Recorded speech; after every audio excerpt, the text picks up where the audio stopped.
I'm Lieutenant Colonel Shelby Croft, 37 years old, and I built my career translating words that could start or stop wars. For years, I stood in my brother's shadow, supporting his infantry path, letting his achievements shine louder than mine. But when he mocked my useless translator job during our father's retirement dinner, I made a choice that changed everything. Have you ever been dismissed by someone you'd do anything to protect? Undervalued for the work no one ever sees? If so, tell me your story in the comments. You're not alone. Before I get into what happened, let me know where you're tuning in from. And if you've ever had to stand your ground after being underestimated, hit that like button and subscribe for more true stories about boundaries, quiet strength, and reclaiming your worth. What happened next might surprise you.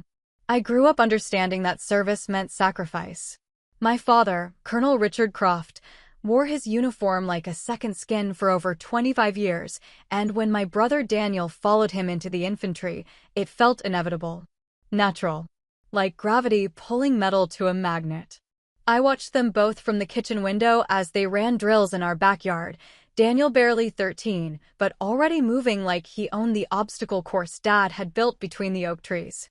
They'd come inside smelling like sweat and summer grass, talking about maneuvers and formations, their voices overlapping in a language I didn't yet speak. I wanted to be part of that world. Not standing at the window, but inside it.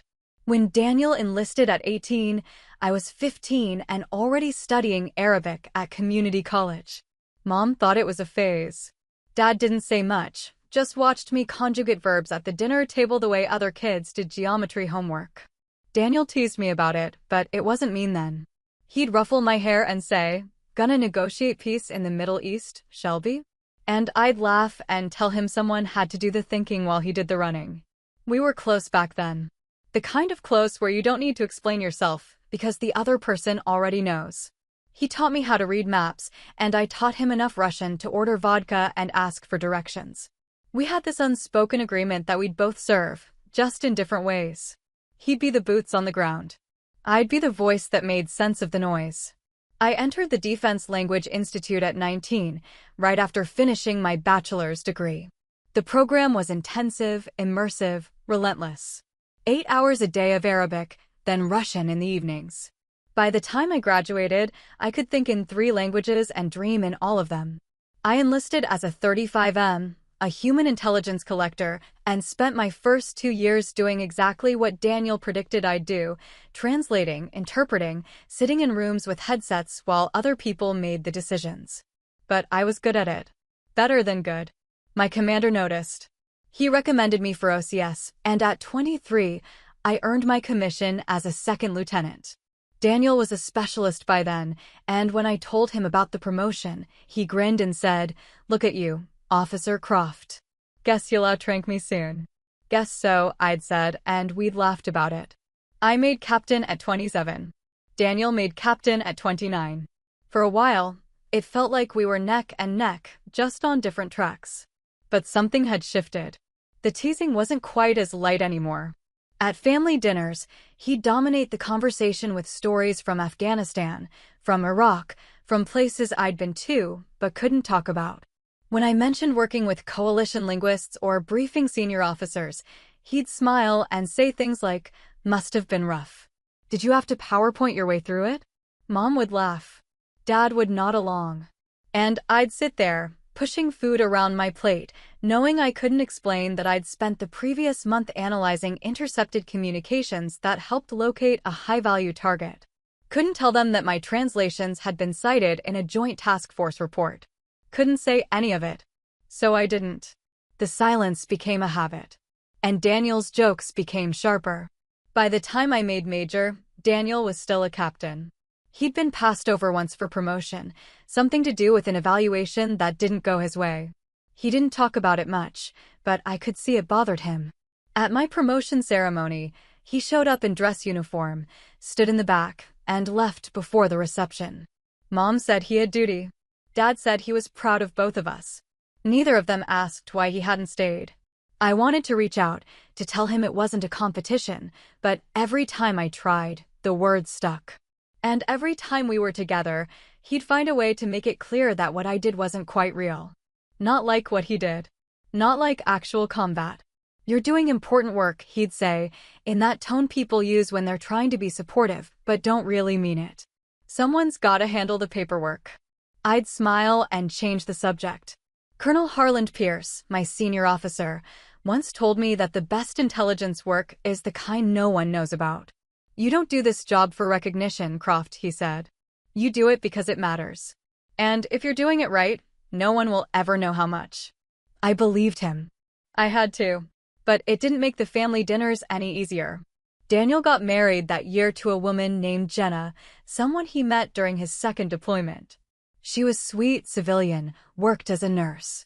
At their wedding, during his toast, he thanked everyone who'd supported him through the hard times, through the deployments, through the things that real soldiers face. He didn't mention me specifically, but when people asked what I did, he'd say intelligence. She sits in an office and listens to recordings. Jenna would look at me apologetically. I'd smile and nod. It was easier than explaining.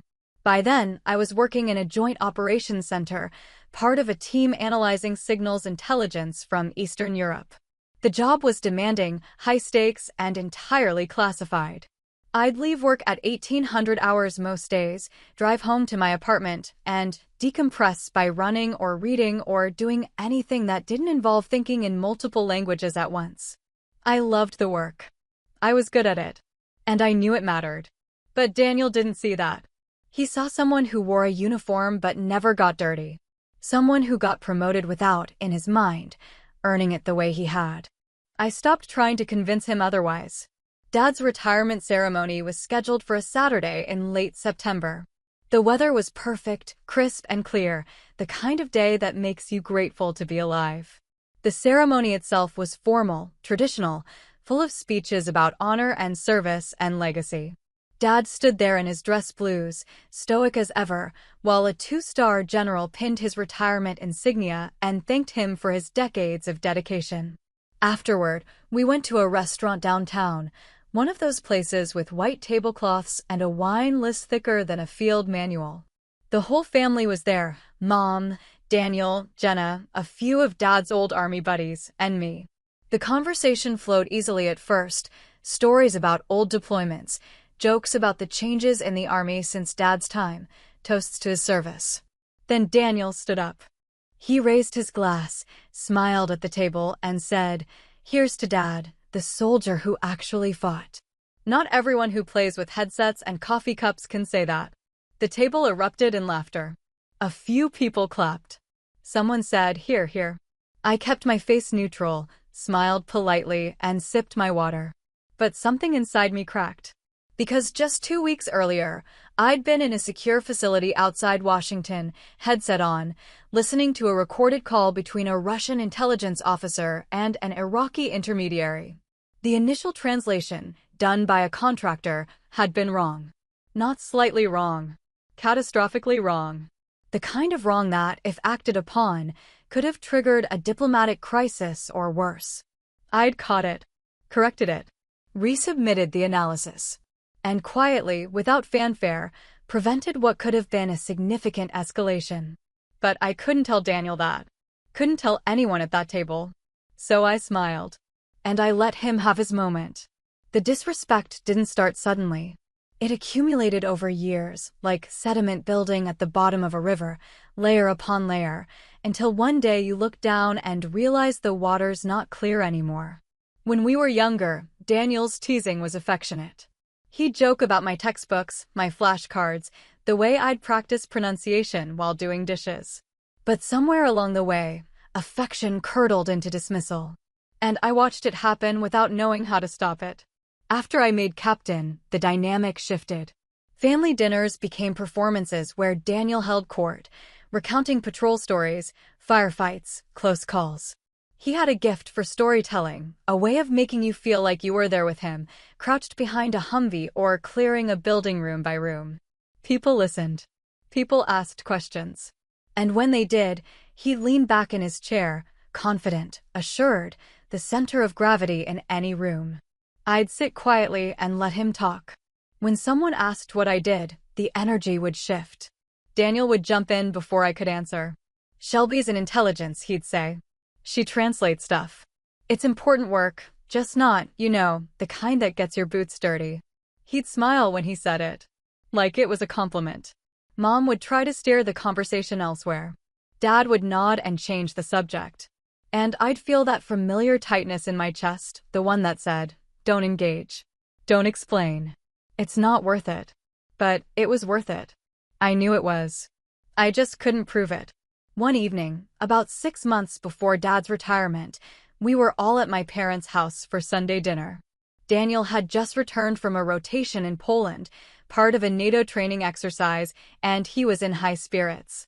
Jenna sat beside him, laughing at his jokes, her hand resting on his arm. Dad grilled steaks on the back patio while Mom set the table. It was the kind of scene that should have felt warm, familial, easy.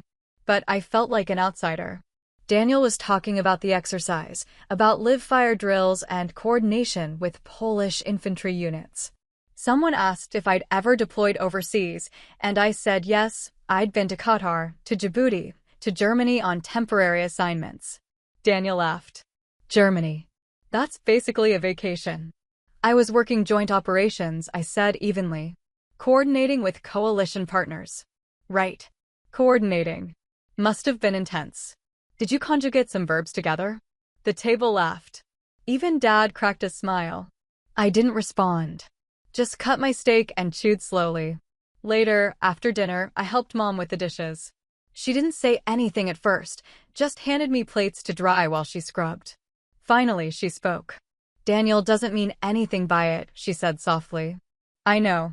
He's proud of you. He just doesn't know how to show it. I set a plate down carefully. If that's what pride looks like, I'd hate to see disapproval. Mom sighed. He's been under a lot of stress. The promotion board didn't go his way, and I think he's struggling with that. That's not my fault. I'm not saying it is. We finished the dishes in silence. But the conversation stayed with me. Because the truth was, Daniel's resentment wasn't really about me. It was about his own insecurities, his own sense that he'd been overlooked, undervalued. And the easiest way to deal with that was to diminish what I did, to make my accomplishments feel smaller so his didn't feel inadequate. I understood that. But understanding didn't make it hurt less. At work, I was thriving.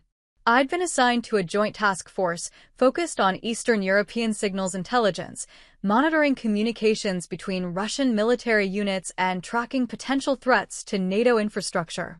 The work was demanding, technical, and required not just linguistic fluency but cultural understanding, the ability to read between the lines and catch what wasn't being said. One afternoon, Colonel Pierce called me into his office. He was a tall man, graying at the temples, with the kind of calm authority that made people instinctively straighten their posture when he entered a room. Sit down, Croft, he said, gesturing to a chair. I sat.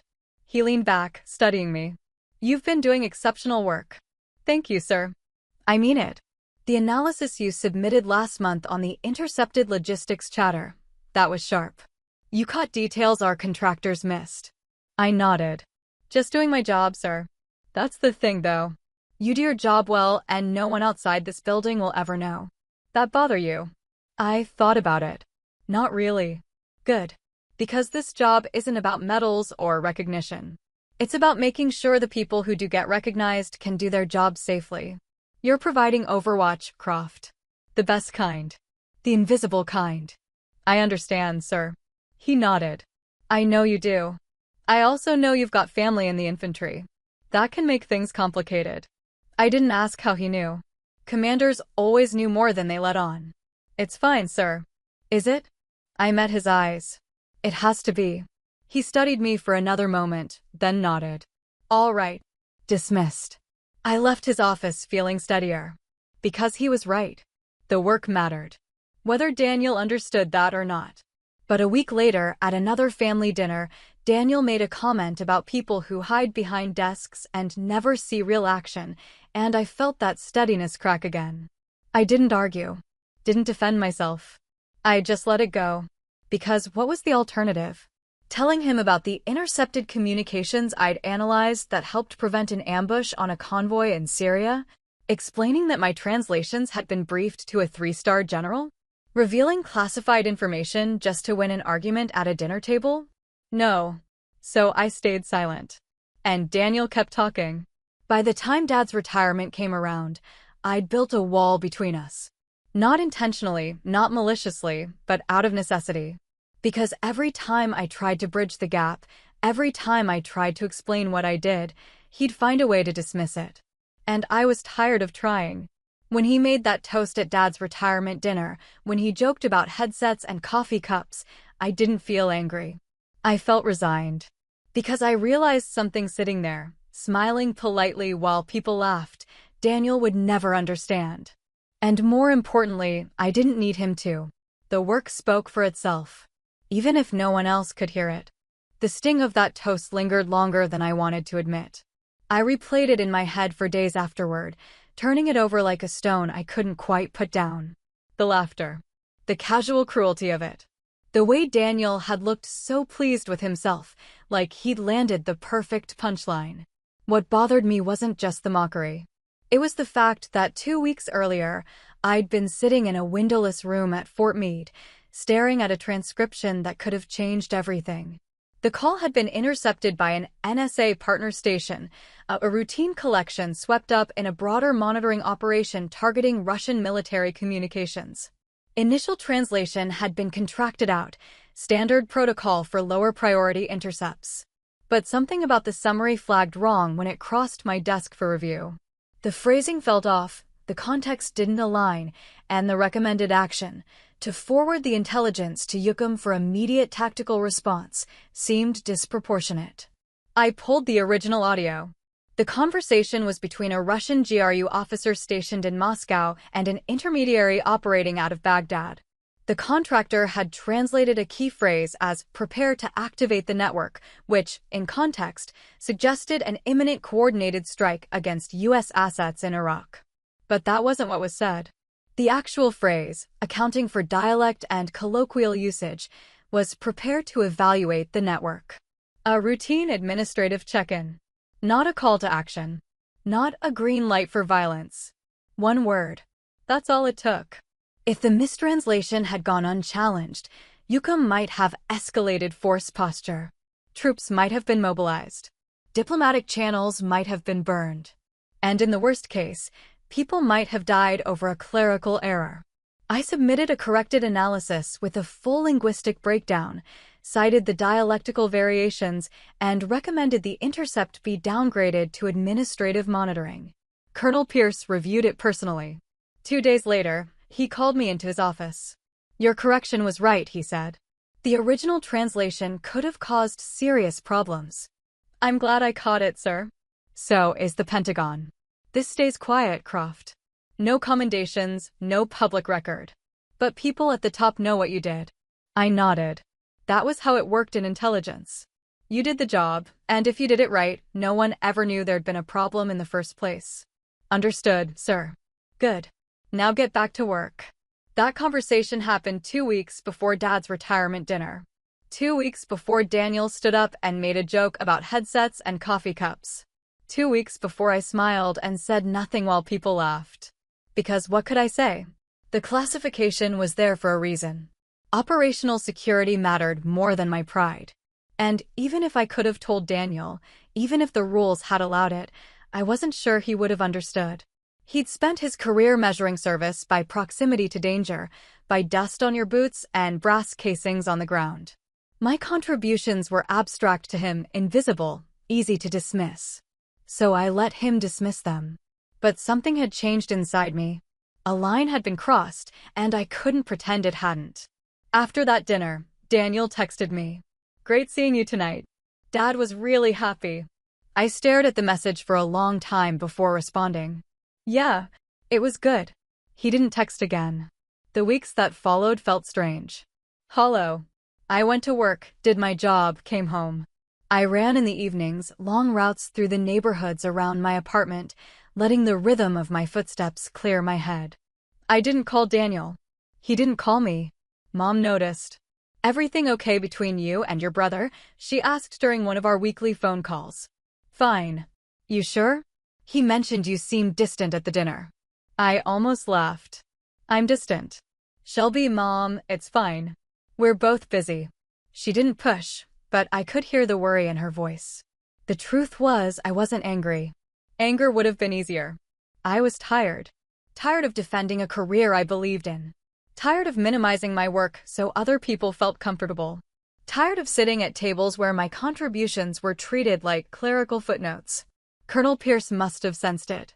A few weeks later, he pulled me aside after a briefing. "You doing all right, Croft?" "Yes, sir." "You seem off." I hesitated. "Just thinking about things, sir." "What kind of things?" "About what we do. About why it matters." He nodded slowly. "You questioning the work?" "No, sir. I know the work matters. I'm questioning whether anyone else knows." He was quiet for a moment, then gestured for me to follow him. We walked to a secure conference room, empty and silent. He closed the door and turned to face me. "Let me tell you something," he said. "Most people in this world will never know what you do. They'll never understand the decisions you make, the problems you prevent, the lives you save by getting the details right. That's the nature of intelligence work. We operate in the shadows because that's where we're most effective." "I know that, sir." "Do you?" "Because it sounds like you're looking for validation." The word stung, but he wasn't wrong. "Maybe I am," I admitted. "Then you're in the wrong line of work. Validation is for politicians and generals. We do this job because it needs to be done, not because someone's going to pin a medal on our chest." "I understand, sir." "I'm not sure you do. But you will. Because one day, someone's going to recognize what you did. Maybe not publicly, maybe not in a way that feels satisfying. But they'll know. And that'll have to be enough." I nodded, even though I wasn't sure I believed him. But he was right about one thing. I couldn't keep doing this job if I needed external validation. The work had to be its own reward. A month later, our team received a commendation from the Pentagon. It was a quiet ceremony, held in a secure facility, attended by a handful of senior officers. No press. No fanfare. Just a brief acknowledgement that our unit had contributed significantly to operational security and strategic intelligence objectives. Colonel Pierce shook my hand afterward. "That's as close to a thank you as you'll get in this job, Croft." "I'll take it, sir." And I meant it. Because standing in that room, surrounded by people who understood what we did and why it mattered, I felt something I hadn't felt in months: pride. Not the loud, performative kind. The quiet kind. The kind that didn't need an audience. Daniel never knew about the commendation. Never knew about the intercepted call. Never knew about any of it. And slowly, I realized I didn't need him to. The months after Dad's retirement dinner passed in a kind of muted routine. I worked. I ran. I went to the occasional social event with colleagues, the kind of gatherings where everyone understood the unspoken rule: don't ask too many questions.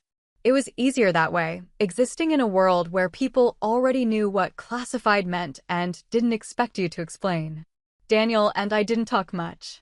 We exchanged texts on birthdays, on holidays, the bare minimum required to maintain the appearance of a relationship. Mom would ask about him during our calls, and I'd say he was fine, and she'd say I should reach out more, and I'd agree without meaning it. The distance felt necessary. Self-preserving. But I'd be lying if I said it didn't hurt. I threw myself into work. Our team was tracking increased communications activity between Russian intelligence networks and various intermediaries across Eastern Europe and the Middle East. Nothing immediately alarming, but the volume and frequency suggested something was shifting. Colonel Pierce assigned me to lead a sub-team focused specifically on Arabic language intercepts originating from Baghdad and Damascus. It was tedious work. Hours of audio files, most of which turned out to be administrative chatter, logistical coordination, nothing actionable. But you couldn't afford to assume. Every file had to be reviewed, transcribed, analyzed. Because the one time you skipped something, that'd be the one that mattered. I was good at it. Better than good. I had a knack for hearing patterns, for catching inconsistencies, for noticing when someone's tone didn't match their words. Language wasn't just about vocabulary and grammar. It was about context, subtext, the spaces between what people said and what they meant. One evening, about 6 months after Dad's retirement, I was reviewing a batch of intercepts when one file caught my attention.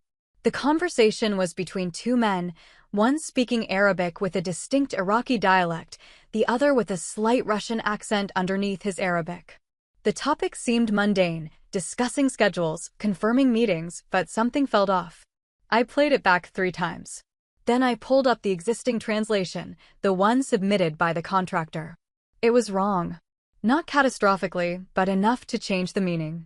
The contractor had translated a phrase as "the shipment will arrive next month," but the actual wording, accounting for idiomatic usage, was closer to "the arrangement will be finalized next month."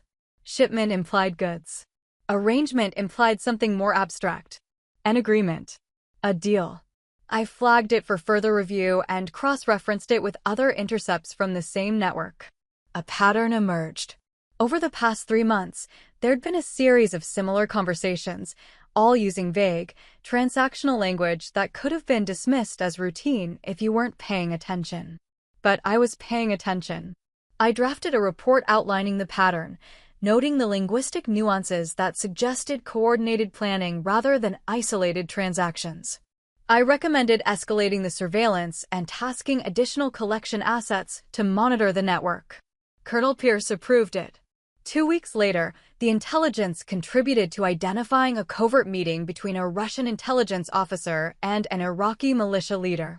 The meeting itself didn't result in immediate action, but it confirmed what we'd suspected: coordination was happening. Quietly. Deliberately. It was the kind of victory that no one outside the intelligence community would ever hear about. No headlines. No press conferences. Just a memo that circulated among senior officers, acknowledging that our analysis had been timely and valuable. I felt satisfied. Vindicated, even. But also alone. Because there was no one I could tell. No one I could share it with. Mom wouldn't understand the significance. Dad would nod politely but wouldn't really get it. And Daniel would probably make another joke.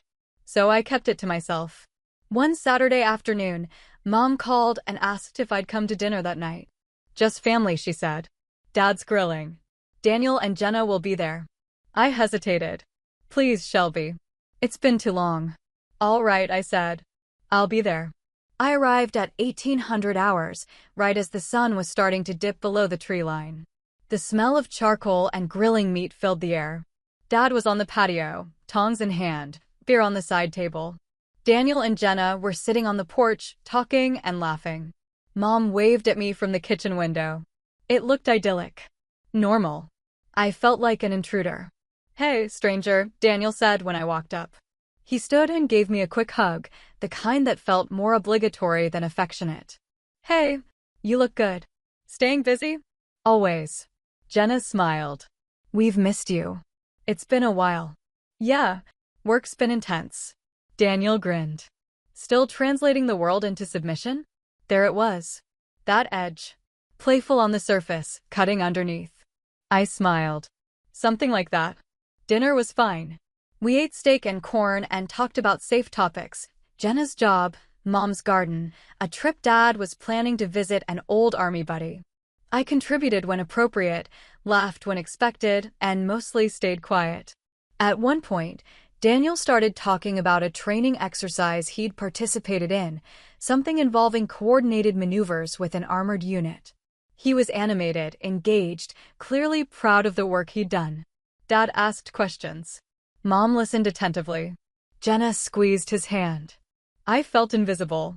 After dinner, I helped Mom clear the table. She was unusually quiet, her movements precise and deliberate. "You and Daniel seem distant," she said finally. "We're fine." "Shelby, Mom, really? We're fine. We're just different people doing different jobs." She stopped washing a plate and looked at me. "He loves you. You know that, right?" "I know." "Then why does it feel like you're both trying so hard not to be in the same room?" I didn't answer right away. Because the truth was complicated. Daniel did love me in his own way. But he also resented me.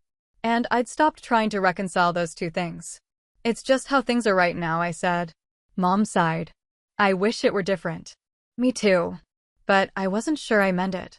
Later, as I was leaving, Daniel walked me to my car. "You okay?" he asked. "Yeah. Why?"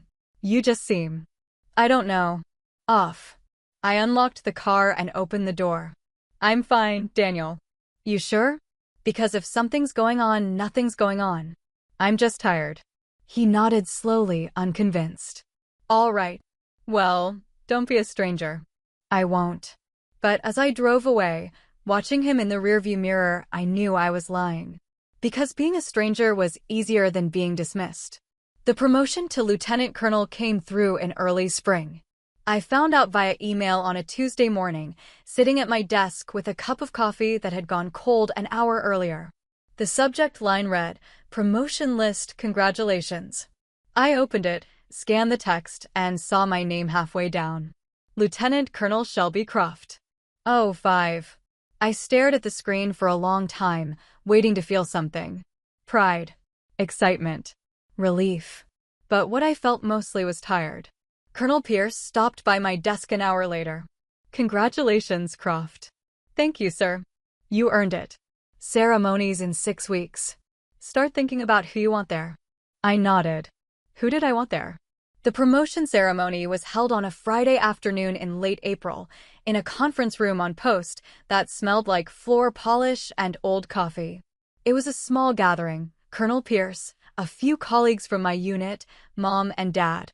I'd invited Daniel, sent him the details 3 weeks in advance, but he'd texted the night before saying he couldn't make it. Duty, he'd written. Sorry. Proud of you, though. I didn't respond. The ceremony itself was brief and formal. Colonel Pierce read the promotion orders, pinned the new rank insignia on my uniform, and shook my hand. A photographer took a few pictures. People clapped politely. And then it was over. Afterward, Mom hugged me tightly. I'm so proud of you, sweetheart. Thanks, Mom. Dad shook my hand, his grip firm. Well done, Shelby. You've worked hard for this. I have. He hesitated, like he wanted to say more, then nodded and stepped back. We went to lunch at a restaurant near Post, the 3 of us sitting in a booth by the window. The conversation was light, careful, full of questions about the new role and what it would entail. I answered as best I could without revealing anything classified, and they nodded along, trying to understand. At one point, Mom asked, "Is Daniel going to call later?" I don't know. I'm sure he will. He's been so busy lately. I didn't argue.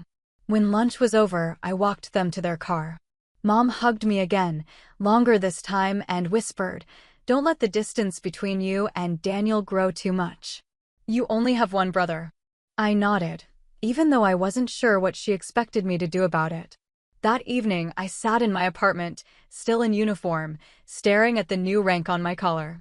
Lieutenant Colonel. It should have felt like an achievement. Instead, it felt like confirmation of something I'd known for a while. I was doing this alone. Daniel never called. The weeks that followed were busy. My new role came with expanded responsibilities, overseeing multiple intelligence teams, coordinating with other agencies, briefing senior leadership. I worked long hours, often staying late to review reports or prepare presentations. The work was demanding but fulfilling. I was good at it. People respected me. But outside of work, my life felt empty. I didn't have many close friends. Most of my relationships were professional, cordial, but not deep. I'd go days without talking to anyone outside of meetings or briefings. On weekends, I'd run, read, catch up on sleep. Sometimes I'd call Mom, listen to her talk about the garden or Dad's latest project. She'd ask about Daniel, and I'd deflect. Have you talked to him lately? Not really. You should call him. Maybe. But I never did. In early summer, our unit received new intelligence indicating a significant uptick in Russian communications related to Syria. The intercepts suggested potential coordination with Iranian-backed militias, possibly in preparation for some kind of operation. It wasn't clear yet what the operation was, but the volume and tone of the communication suggested something was being planned. I assigned teams to focus on specific networks, prioritizing Arabic and Farsi intercepts.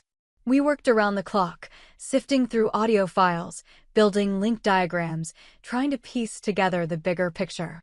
One evening, around 2200 hours, I was alone in the operations center, reviewing a batch of intercepts that had just come in. Most of it was routine, logistical coordination, personnel movements, nothing immediately actionable. Then I heard it. A phrase, spoken quickly in Arabic, almost buried under background noise. The timeline has moved forward. I replayed the file. The speaker was Iraqi, mid-30s based on vocal patterns, talking to someone off mic. The context was vague, but the phrase itself was specific. Timelines don't move forward unless something's changed. Unless someone's decided to accelerate. I pulled up the metadata. The call had been intercepted 3 days earlier, flagged as low priority by the initial screener. But combined with other intercepts from the same network, it wasn't low priority at all. It was a warning. I drafted an urgent report, flagged it for immediate review, and sent it up the chain. Colonel Pierce called me at 0200 hours. Your analysis is solid, Croft. We're escalating this. Get some sleep. You've done your job. I tried to sleep, but my mind wouldn't stop.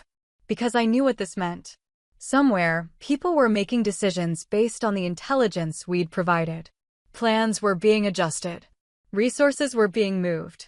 And if we were right, if the analysis held, we might prevent something bad from happening. But we'd never know for sure. That was the hardest part. The uncertainty. The not knowing whether your work mattered or if it was just noise in a system too big to fully understand. 2 weeks later, Colonel Pierce told me our analysis had been used to inform a decision to increase surveillance on specific networks. The operation, whatever it was, had been postponed. Possibly abandoned. You did good work, Croft. Thank you, sir. I mean it. This is why we do what we do. I nodded. But I didn't feel victorious. I felt relieved. And tired. That evening, I called Mom. How are you, sweetheart? Good. Busy. Always busy. You need to take care of yourself. I am. She was quiet for a moment. Daniel's coming to visit next weekend. You should come too. It'd be nice to have everyone together. I hesitated. I don't know if I can. Shelby, I'll try. But I didn't. Because I wasn't ready. Not yet. And maybe not ever. A year passed. Then another 6 months. Time moved in the way it does when you're immersed in work that demands everything quickly and slowly at once. Days blurred together, punctuated by briefings, intercepts, late nights in secure facilities. I lost track of birthdays, anniversaries, the small markers that other people use to measure their lives. My career flourished. I briefed generals, coordinated with allied intelligence agencies, led a team that was consistently cited for excellence. Colonel Pierce retired, and his replacement, a sharp woman named Colonel Andrea Voss, took over. She was efficient, direct, and had a reputation for recognizing talent. You're doing exceptional work, Croft, she told me during one of our early meetings. I'm recommending you for a position at the Defense Language and Signals Liaison Unit. It's a leadership role, strategic level. Interested? Absolutely, ma'am. Good. I'll start the paperwork. The recommendation went through. 6 months later, I was reassigned to lead the unit, overseeing training programs and operational coordination between military linguists and signals intelligence teams. It was exactly the kind of role I'd been working toward my entire career. But it also meant longer hours, more travel, less time for anything resembling a personal life. I stopped going to family dinners. Not intentionally, not out of spite. I just couldn't find the time. Mom would call, disappointed but understanding. Dad would leave voicemails, brief and formal, saying he was proud of me. Daniel didn't call at all. I told myself it was fine. We were all adults, living separate lives. People grew apart. It happened. But sometimes, late at night, sitting alone in my apartment, I'd wonder if I'd made a mistake. If I'd let pride or stubbornness or some misguided sense of self-preservation cost me something I couldn't get back. Then I'd go to work, and the questions would fade. In late October, nearly 2 years after Dad's retirement dinner, Mom called with an invitation I couldn't refuse. Your father's having a birthday dinner, she said. His 75th. It's going to be a big one. Some of his old Army friends are coming. General Sloan's going to be there. General Robert Sloan. Dad's old commander, a retired 2-star who'd moved on to consulting and defense contracting after leaving the service. I'd met him a few times over the years, always found him sharp, thoughtful, the kind of officer who listened more than he spoke. "I'll be there," I said. "Good. Daniel and Jenna are coming too. It'll be nice to have everyone together." I didn't say what I was thinking, that everyone together hadn't felt nice in a long time. The dinner was at the same restaurant we'd gone to for Dad's retirement. White tablecloths, dim lighting, the hum of quiet conversations. I arrived early, before most of the guests, and found Mom in the private dining room, arranging place cards. "You're here," she said, smiling. She hugged me tightly. "You look good." "Tired, but good." "Thanks, Mom. Your father's going to be thrilled. He talks about you all the time, you know." "Does he?" "Of course. He's proud of you, Shelby." "We both are." I nodded, unsure how to respond. Guests started arriving. Dad's old army buddies, men in their 60s and 70s, some still fit and sharp, others showing the wear of decades. They greeted me warmly, asked about my work in the vague way people do when they know not to pry. I made small talk, sipped water, and waited. Daniel arrived with Jenna just before 1800 hours. He was in civilian clothes, dress slacks and a button-down, his hair shorter than I remembered. He smiled when he saw me, a careful, measured smile. "Hey, Shelby." "Hey." Jenna hugged me. "It's so good to see you. You look amazing." "Thanks. You too." We exchanged pleasantries, surface-level updates. He'd been promoted to major, was working at Fort Benning now, training junior officers. Jenna was expecting their first child. I congratulated them, and they thanked me, and the conversation felt like something scripted, rehearsed. General Sloan arrived last, a tall man with silver hair and a commanding presence that filled the room even in retirement. Dad greeted him warmly, and they fell into easy conversation, the kind that comes from decades of shared experience. Dinner began. The food was excellent: steaks, roasted vegetables, wine that flowed freely. The conversation was lively, full of stories and laughter. Dad was in his element, surrounded by people who understood the world he'd lived in. Daniel sat across from me, and for the first few courses, we barely spoke. But as the evening wore on, as the wine loosened everyone's tongues, he started talking. "So, Shelby," he said, loud enough for the table to hear. "Still doing the translator thing?" I set my fork down. "I lead the Defense Language and Signals Liaison Unit now." "Right. That's great. Still a lot of sitting in offices though, right?" A few people chuckled. Jenna touched his arm, a gentle warning. "Something like that," I said evenly. He grinned. "I'm just saying, it's different from what Dad and I did. You know, boots on the ground stuff. Real soldiering." The table went quiet. General Sloan looked at Daniel, then at me, his expression unreadable. I didn't respond. I just picked up my water glass and took a sip. The waiter approached then, a young man in his mid-20s, dark hair and a polite smile. He addressed the table in lightly accented English. "Would anyone like to see the dessert menu?" Then, almost as an afterthought, he switched to Arabic. "Or should I bring coffee first?" The question was casual, reflexive, probably meant for someone else at another table. But I heard it clearly. And without thinking, I responded, "Coffee first, please. Then dessert." In Arabic. Matching his dialect. Natural and fluent. The table went silent. The waiter blinked, surprised, then smiled and nodded. "Of course." I looked up and found General Sloan staring at me. His face had gone very still. "That accent," he said quietly. "I recognize that accent." I didn't say anything. He leaned forward, his eyes locked on mine. "You're the one who intercepted the Moscow call." My heart stopped. Daniel's fork clattered onto his plate. General Sloan continued, his voice low but clear. 2 years ago. Intercepted communication between Moscow and Baghdad. Mistranslation that could have escalated into a serious situation. You corrected it." I swallowed. "Sir, it's all right. I was briefed on it. After the fact. They didn't give me a name, but I know the unit. I know the timeline." He looked at me for a long moment. "It was you." I nodded once. The table was silent. Daniel's face had gone pale. General Sloan turned to him, his expression calm but firm.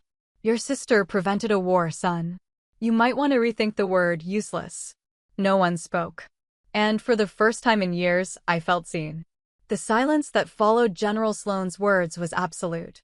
Not the comfortable kind that sometimes settles over a dinner table, but the heavy, suffocating kind that makes every small sound, silverware against china, someone clearing their throat, feel amplified and intrusive. Daniel stared at his plate. Jenna's hand was frozen on his arm. Dad sat very still, his expression unreadable. Mom looked between me and Daniel, her face tight with something I couldn't quite name. Worry, maybe? Or relief. General Sloane picked up his wine glass, took a deliberate sip, and set it down gently. I apologize if I spoke out of turn, Shelby. But I've sat through too many dinners where people who do the real work get overlooked. Figured it was time someone set the record straight. Thank you, sir, I said quietly.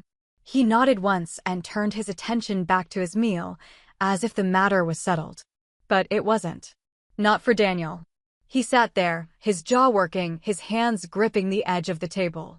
I could see him trying to process what had just been said, trying to reconcile the sister he thought he knew with the person General Sloane had just described.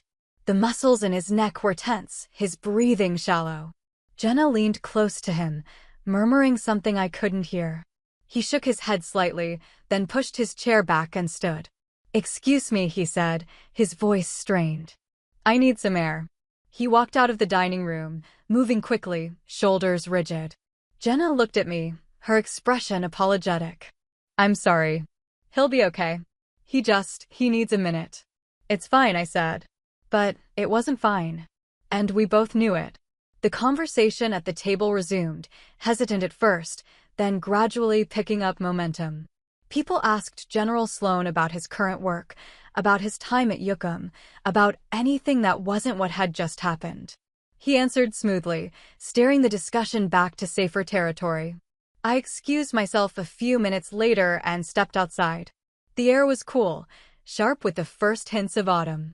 I found Daniel standing near the parking lot, hands in his pockets, staring at nothing in particular. I walked over slowly, stopping a few feet away. "You okay?" He didn't look at me. "I didn't know." "I know. Why didn't you tell me?" "It's classified, Daniel." I couldn't. But he turned to face me, and I saw something raw in his expression. Confusion. Shame. I said all those things. For years. And you just let me. What was I supposed to do? Break operational security to win an argument? No, but he rubbed his face with both hands. "God, Shelby. I feel like an idiot." "You're not an idiot." "Yes, I am. I spent years making jokes about your job, about what you do, and the whole time he stopped, unable to finish the sentence. I waited. "I thought you had the easy gig," he said finally. "Sitting in offices, translating stuff. I thought I was the one doing the hard work, the dangerous work. But he shook his head. "You stopped a war. It wasn't just me. It was a team effort. Don't do that. Don't minimize it." "I'm not minimizing it. I'm being accurate." He looked at me for a long moment, then laughed, a short, bitter sound. "I've been a terrible brother. You've been dealing with your own stuff. That's not an excuse." "I'm not saying it is." We stood there in silence, the sounds of the restaurant muffled behind us. "I'm sorry," he said finally. "I'm really sorry." "I know. No, I mean it. I should have." He stopped, struggling. "I should have respected what you do. I should have trusted that it mattered, even if I didn't understand it. You didn't trust me because I never gave you a reason to. I couldn't. That's the nature of the job. That doesn't make it okay." "No, it doesn't." He was quiet for a moment, then said, "Are we okay? You and me." I thought about it. About the years of small cuts, the accumulated weight of being dismissed and underestimated. About the silence I'd chosen, the walls I'd built. About whether any of it could be undone. "I don't know," I said honestly. He nodded, like he'd expected that answer. "What do I need to do?" "Just stop. Stop making jokes. Stop acting like what I do doesn't matter. I don't need you to understand it. I just need you to respect it." "I can do that." "Can you?" "Yes." He met my eyes. "I can. I will." I wanted to believe him. But trust, once broken, Doesn't repair overnight. Okay, I said. We stood there a little longer, neither of us quite ready to go back inside. Finally, Jenna appeared in the doorway, her silhouette backlit by the restaurant's warm glow. You two good? She called. Yeah, Daniel said. We're good. We walked back inside together. The dinner continued, the tension from earlier gradually dissipating. General Sloan told stories about Dad's early career, about operations in places I'd only read about, and everyone laughed and listened. Dad looked content, surrounded by people who understood the life he'd lived. At one point, he raised his glass. To family, he said. And to service. In all its forms. Everyone drank. I glanced at Daniel. He was looking at me, his expression serious. He raised his glass slightly, a small acknowledgement. I raised mine in return. After dinner, as people were saying their goodbyes, General Sloan pulled me aside. I hope I didn't cause problems, he said. You didn't. Your brother needed to hear it. Sometimes people need a wake-up call. I appreciate it, sir. He smiled. You're doing important work, Shelby. Don't let anyone convince you otherwise. Not even family. I won't. He shook my hand, firm and respectful, and left. I drove home that night with the windows down, letting the cool air clear my head. I thought about what General Sloan had said, about what Daniel had said, about whether anything had actually changed. I didn't have answers yet, but for the first time in a long time, I felt like maybe there was a path forward. A way to rebuild something that had been broken. It wouldn't be easy. It wouldn't happen overnight. But it was possible. And that was enough.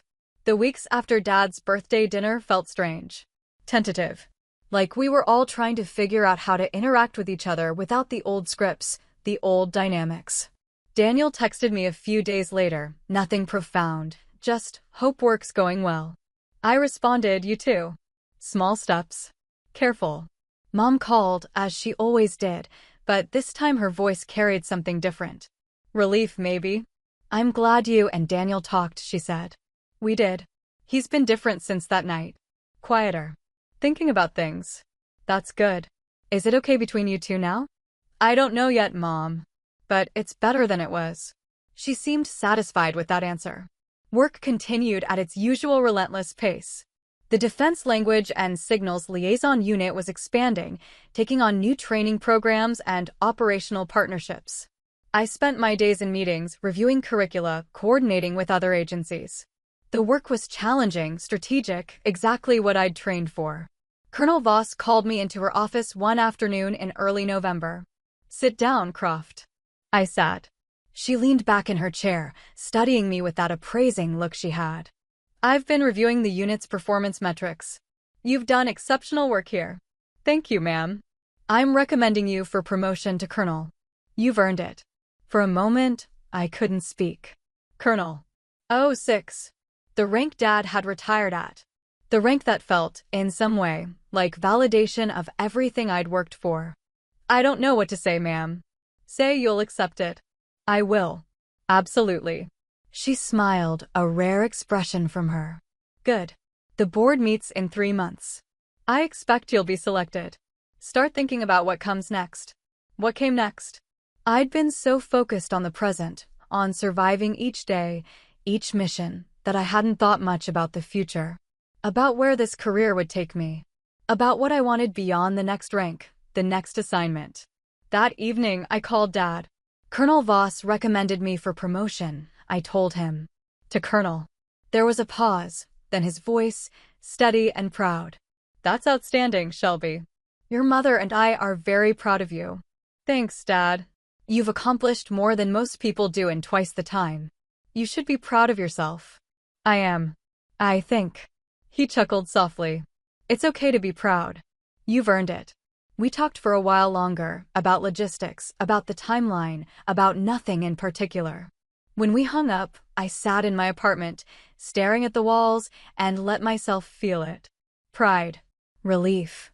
Something close to contentment. The next morning, Daniel called. Hey, he said. Dad told me about the promotion. Congratulations. Thanks. Colonel Croft.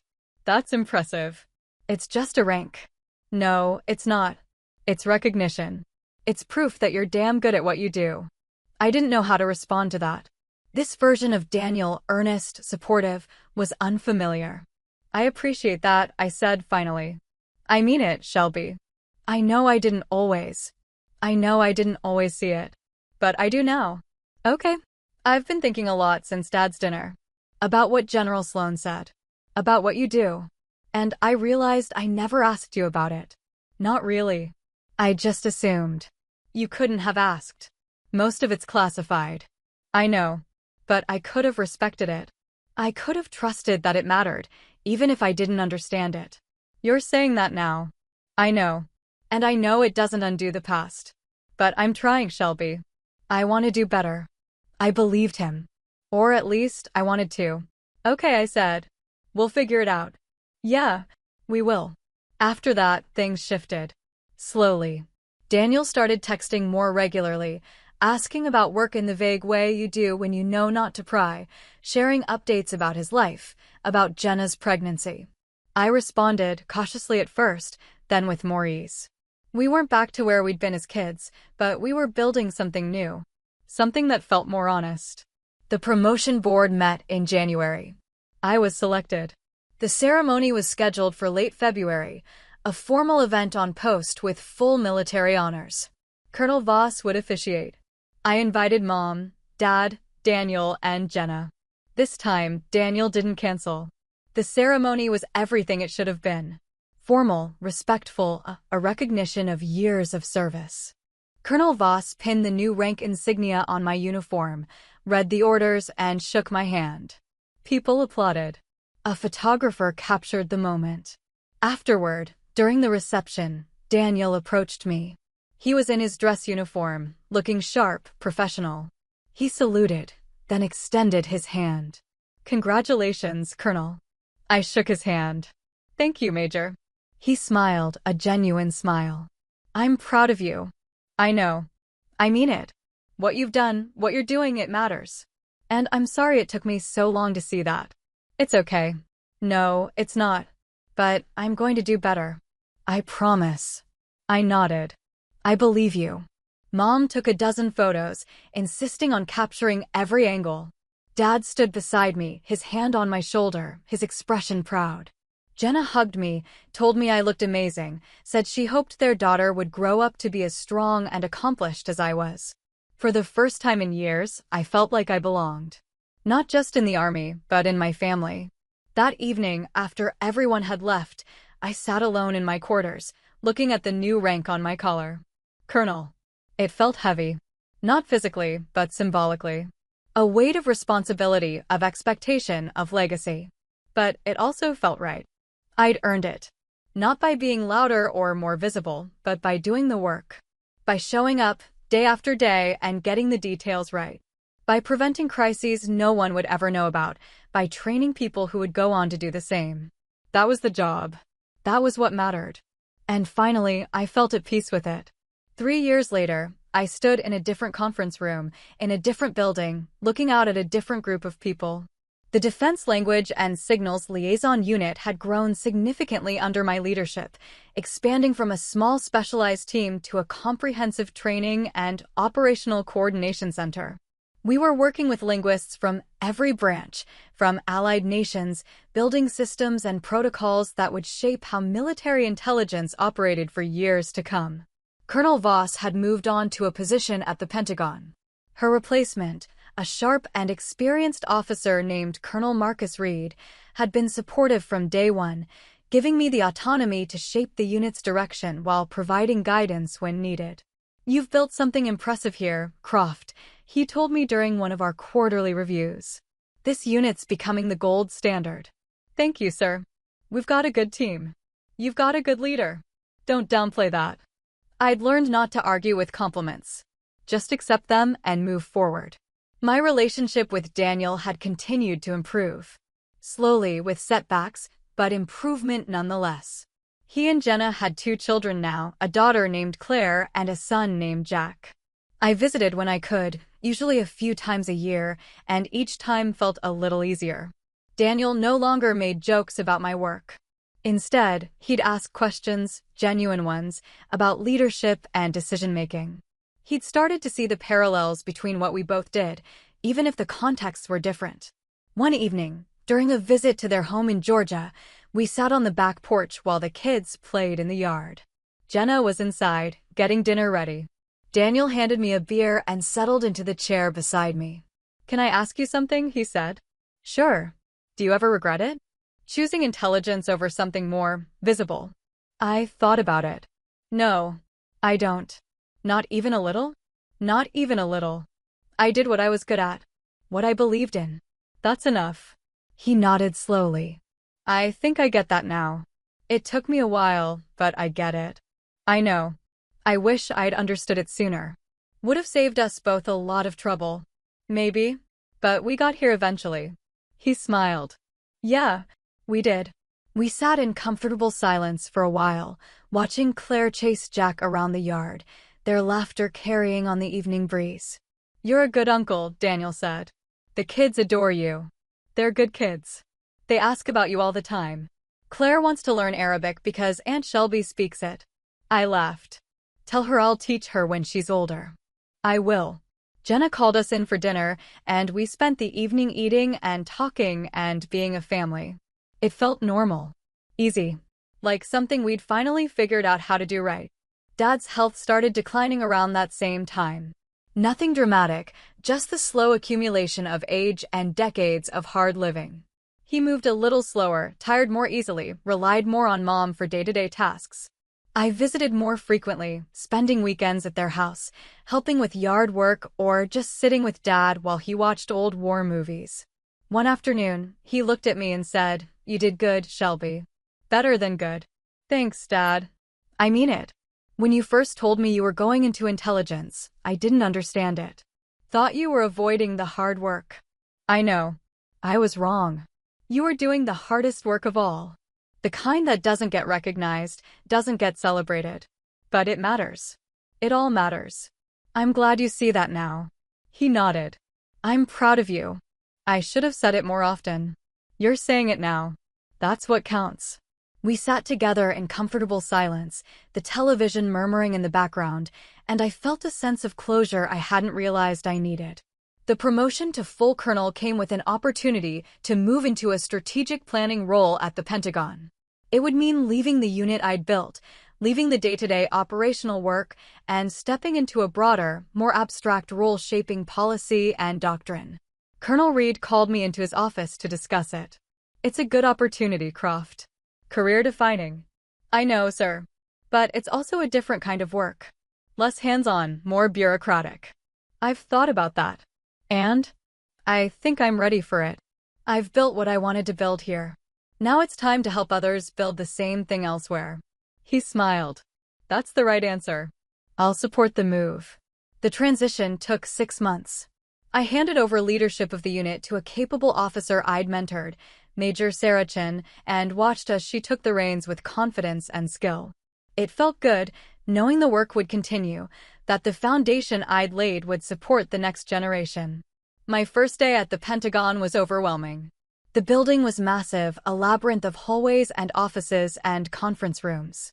I spent the morning getting oriented, meeting colleagues, trying to absorb the sheer scale of the operation. But I adjusted. I always did. The work was different, as Colonel Reed had warned. More meetings, more memos, more coordinating with people who'd never been in the field. But it was important work. Shaping how the military thought about language, about intelligence, about the invisible infrastructure that kept operations running smoothly. I was good at it. And slowly, I built a new kind of career. One that wasn't about individual missions or specific intercepts, but about systems and strategy, about creating frameworks that would outlast me. Some wars are fought with weapons. Others are prevented with words. Mine just happened to end before it began. That's what I told a group of new linguists during a training session at the Defense Language Institute, years after I'd first walked through those same doors. They were young, eager, uncertain about what they'd signed up for. I saw myself in them, that mix of ambition and anxiety, the desire to prove themselves in a job they didn't yet fully understand. "You're going to do work that no one will ever know about," I told them. You're going to prevent crises that never make the news because you stopped them before they started. You won't get medals. You won't get recognition. But you'll know. And that'll have to be enough. One of them, a young woman in the front row, raised her hand. How do you deal with that? With no one knowing? I smiled. You find your validation in the work itself. In knowing you got the details right. In knowing that somewhere, because of something you did, someone's safer. Someone's alive. That's the job. And it's worth it. She nodded, still uncertain, but I could see her processing it. After the session, I walked through the campus, past the buildings where I'd spent countless hours learning to think in different languages, to hear the world differently. It felt surreal, being back after so many years, seeing how much had changed and how much had stayed the same. My phone buzzed. A text from Daniel. Claire got an A on her Arabic test. She says it's because you taught her counting. Thanks. I smiled and typed back. Tell her I'm proud of her. I will. Love you, sis. Love you too. I stood there for a moment, looking at those words on the screen. Love you too. Simple. True. Hard one. Respect doesn't always come loud. Sometimes it walks into a room quietly, and everyone finally stands still. That's what I'd learned. That's what I'd fought for. Not recognition, not validation from people who would never understand, but respect. From myself. From my family. From the people whose opinions actually mattered. And I'd earned it. Not by being louder or more visible, but by doing the work. Day after day. Getting the details right. Building something that mattered. That was legacy enough. I walked back to my car, the late afternoon sun casting long shadows across the parking lot. Tomorrow, I'd be back at the Pentagon, back in meetings and strategy sessions, shaping the future of military intelligence. But right now, in this moment, I felt at peace. I'd done what I set out to do. I'd served. I'd made a difference. And finally, people knew it. That's my story. If it resonated, tap like, subscribe, and share this with someone whose work is invisible but vital. Your turn, sound off below. Have you ever had to keep a major win quiet because of your job? What's the one skill you have that people underestimate until it matters? How do you handle family who minimize your work? If you were at that dinner, what would you have said to Daniel? Have you ever set a boundary that finally changed the dynamic? Drop your answers in the comments, I read them all. News Stories Weekly.